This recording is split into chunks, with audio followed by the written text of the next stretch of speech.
Media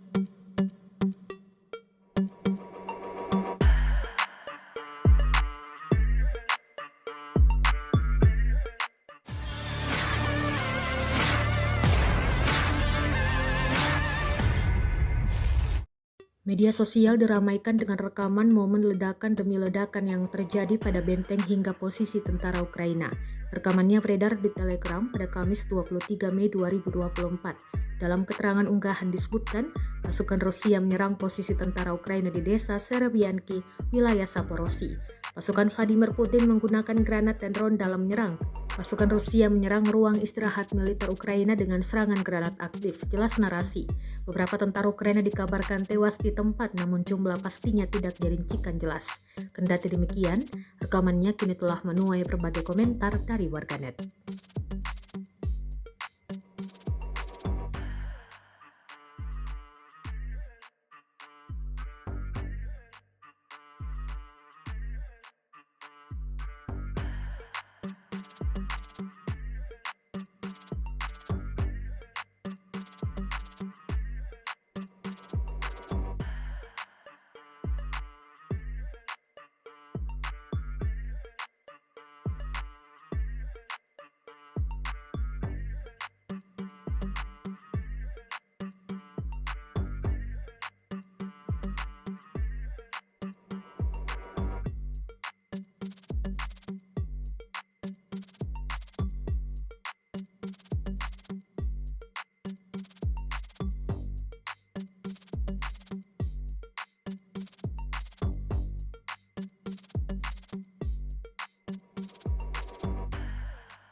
Download Tribun X sekarang, menghadirkan lokal menjadi Indonesia.